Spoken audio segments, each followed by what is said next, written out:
10 തവണ ഖുർആൻ ഓതിയ പ്രതിഫലം അല്ലാഹു രേഖപ്പെടുത്തുമെന്ന് സയ്യിദുനാ മുഹമ്മദുർ റസൂലുള്ളാഹി സ്വല്ലല്ലാഹു അലൈഹി വസല്ലം. 10 തവണ ഖുർആൻ പാരായണം ചെയ്ത് പൂർത്തീകരിച്ച കൂലി സൂറത്ത് യാസീൻ പാരായണം ചെയ്താൽ ലഭിക്കും. ആ കൂട്ടത്തിൽ 1-2 കാര്യങ്ങൾ കൂടി. നമുക്കെല്ലാവർക്കും അറിയുന്ന സൂറത്താണ് സൂറത്തുൽ ഇഖ്ലാസ്. ഖുൽ ഹുവല്ലാഹു അഹദ് അല്ലാഹുസ് സമദ് ലം യലിദ് വലം യൂലദ് വലം യകുൽ ലഹു കുഫുവൻ അഹദ്.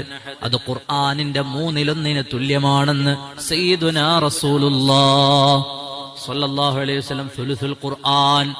നിസ്കാരം കഴിഞ്ഞ് പുറത്തിറങ്ങി പോകുമ്പോൾ ഒരു 3 ഖുൽ ഹുവല്ലാഹു അഹദ് ഓതിയാൽ ഖുർആൻ ഓതിയതിന്റെ പൂർണ്ണമായി ഓതി പൂർത്തീകരിച്ചതിന് സമാനമായ ഒരു പ്രതിഫലം കിട്ടും. സൂറത്തുൽ ഫാത്തിഹ വളരെ ശ്രേഷ്ഠമായ സൂറത്താണ്, ഉമ്മുൽ കിതാബാണ്. അതിന്റെ ഫലം പറഞ്ഞാൽ തീരാത്തതാണ്. ഫാത്തിഹ അറിയാത്ത ഒറ്റ ആളും ഉണ്ടാവില്ല. ചുരുങ്ങിയത് ഫാത്തിഹ ഓതുന്ന ആളിന്റെ മേൽ സ്വർഗത്തിന്റെ കവാടങ്ങൾ തുറക്കപ്പെടുമെന്നാണ്. ഫാത്തിഹ ഓതുന്ന ആളിനുമേൽ 7 പ്രയാസങ്ങളെ അല്ലാഹു തആല നീക്കിക്കളയുമെന്നാണ്. അല്ലാഹു തൗഫീഖ് ചെയ്യുമാറാകട്ടെ. 1000 ആയത്തോതിയ കൂലി കിട്ടുന്നൊരു സൂറത്തുണ്ട്. 1000 ആയത്തോതിയ കൂലി കിട്ടും.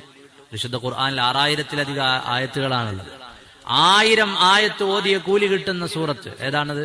അൽഹാകുമുത് തകാസുർ ഹത്താ സുർതുമുൽ മഖാബിർ കല്ലാ സൗഫ തഅലമൂന ثم കല്ലാ സൗഫ തഅലമൂൻ കല്ലാ ലൗ തഅലമൂന ഇൽമൽ യഖീൻ. ഇതൊക്കെ നമുക്കൊക്കെ അറിയുന്നതാണ്. നമുക്ക് ചെറുപ്പക്കാർക്ക് പ്രായമായവർക്കൊക്കെ അറിയുന്ന സൂറത്തുകളാണ്.